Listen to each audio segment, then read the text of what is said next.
She left me a suicide video. Basically, if you're watching this, it's because I'm dead. She's like, I need you to use your voice about what happened to us so that people learn and people change and people do things differently for that next generation. Like, you have to use your voice. And I was like, how about we negotiate and I don't use my voice and you just stay. You kind of live through this trauma and it kind of reverberates throughout my entire Indigenous family. I don't really have a happy story. I have like a very devastating story. My first memory was, having my mouth taped shut. When I was a kid, my adopted parents were driving to the community of Gunawage, which is the Mohawk community that's closest to Montreal. And my parents were driving in their Mercedes-Benz, and I was about 12 years old. He drove around the community and he said, look at these houses.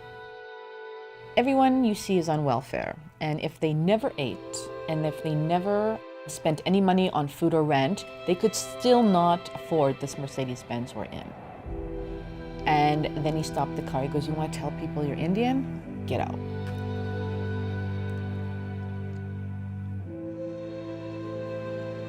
My brother and sister are sitting beside me and they both turn and look at me like, ugh, like, why do we have to go through this? So this is me at 12 years old. Growing up in the household that I lived in was not an empowering experience. They used to tell me that, Native people, when they grow up, they usually become drug addicts and prostitutes. That's your future. When you constantly hear that, you start to wonder. And that's why it was so important that I had my bubby, because she used to tell me, you're going to do great things. She totally saw that I would do really amazing things, but I didn't believe that because there were a lot of instances growing up where they would put me in a position where I should be ashamed of who I am.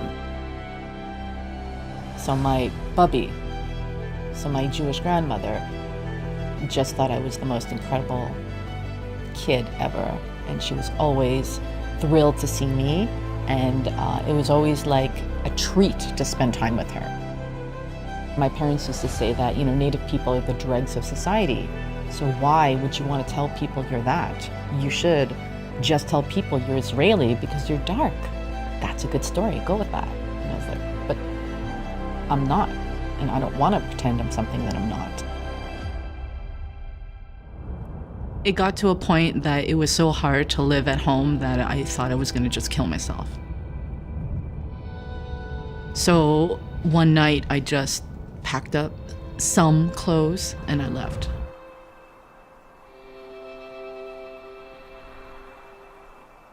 When I left home, I think that to them it was like a slap in the face. Like, how dare you leave us and go to that when you can have all this? I am from Lac La Ronge, Saskatchewan. I am Cree. My mother, she had about 7 children. All of them were taken, pretty much all of them into foster care. For whatever reason, I was the only one that was put into the 60 scoop. The 60 scoop was the government's policy where they took Aboriginal children from their homes and they placed them with non-Indigenous families. And they did this on many different levels. Me and my sister Sonia were already in a foster home together. Social worker comes in, takes a look at me, and then looks at my older sister and says, that one. My parents went into Jewish Family Services because they wanted to adopt children. They didn't think they could have natural children. They basically had, a photo album of Indigenous children from all over Canada. And they stopped at my picture, and for whatever reason, they're like, we'll take her. The social worker put me on a plane from Thompson, Manitoba, and brought me here to Montreal. My sister, in the foster home, we slept in the same bed by choice, but when she woke up, I was gone. So she didn't understand. She was 6. She was not considered adoptable. that really affected her. So she was like, where did she go? She thought maybe our biological mother came, picked me up, and left Sonia in the foster home. It affected her profoundly that she did not know where I was and that she was looking for me. She was really devastated. Like, it made no sense and nobody had any answers for her. Now I'm in Montreal with this white family that I don't really know. Not sure what I'm doing here. And you know, it was incredibly difficult. From what I understand, I barely spoke for like months. I mean, I remember literally looking at the sky and thinking, I have a mother and sister out there. When my bubby started to, she had cancer, she knew that she was the only family I had. She was the only one that I could turn to. Now she knew that she was going to die. She was like, I'm going to send you back to your family. We're going to find your family so that when I'm gone, you will have a support system.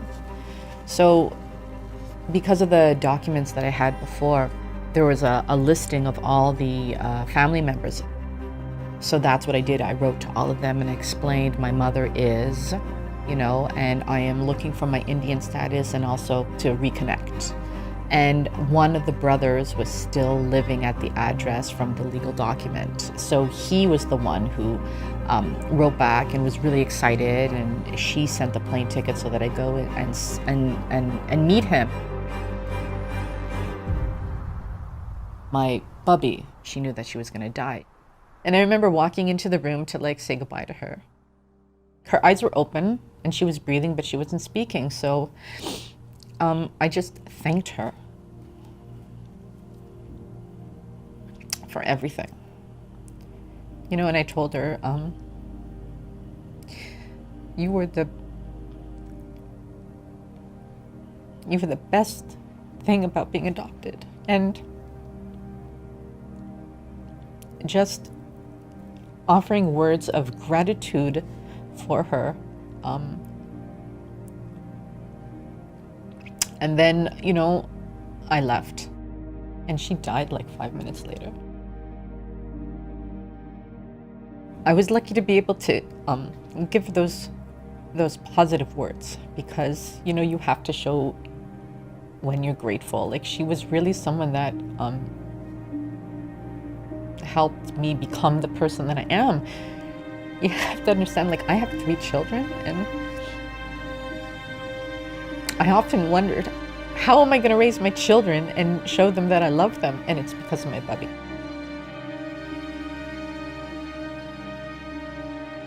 I was at a hotel and my sister came into the hotel and we were both at the reception area, and she recognized my voice, which is so weird because she hadn't heard me since I was 3, but as soon as she heard my voice, she knew it was me and she gave me a big hug. Like, the bond that we had when we were kids, like, just came back. Everybody really liked the reunion story. They liked it. Oh my God, beautiful story. Wait. Y'all come back together. You have to think of those memories. You have to live in the now, knowing everything that you lost, and try to come to grips with that.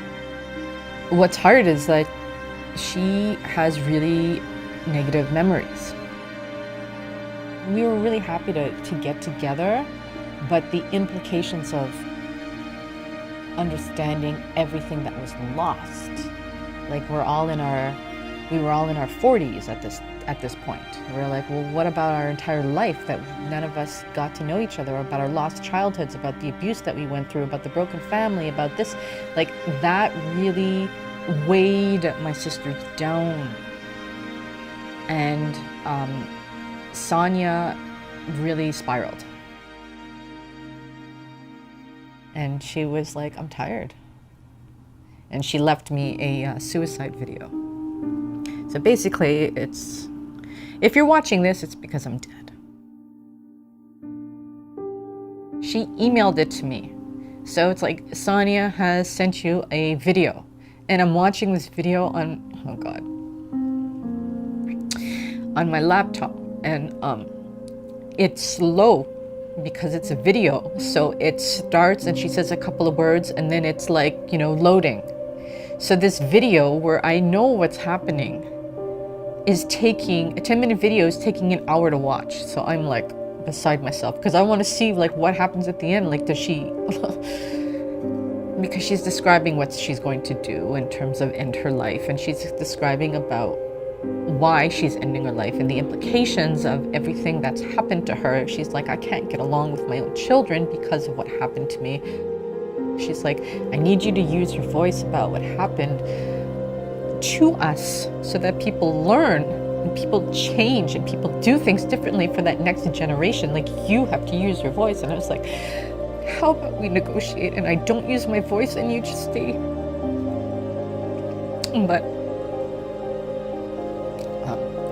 she ended up hanging herself.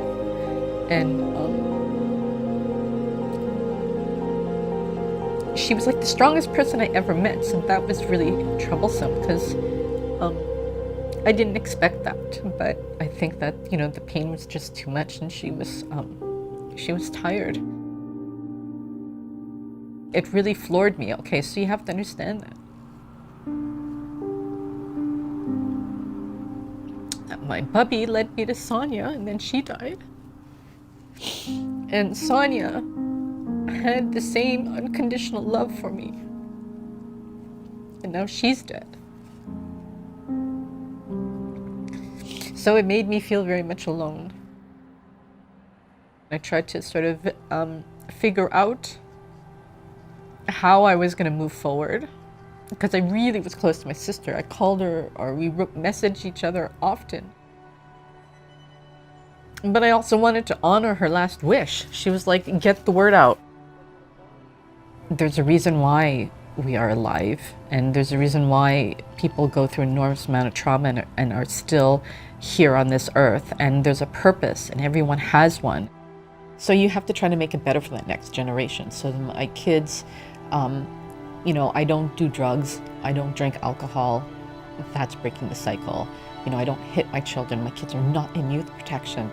Like, they were that first generation that we get to keep our children. You have to kind of like break that cycle. So my kids know that they're incredibly loved and protected, and they know that they should be very proud of their free culture. Know that even when you're in a really negative space, that mentors can like completely change your life. Because I'm telling you, if I didn't have my puppy, I'd be dead, for sure. When someone really believes in you and then you get this opportunity and you're like, maybe I can do it, that makes all the difference. And I think that if you continue to give out those positive words to someone who is suffering, that eventually it will break through. And that's what we have to do.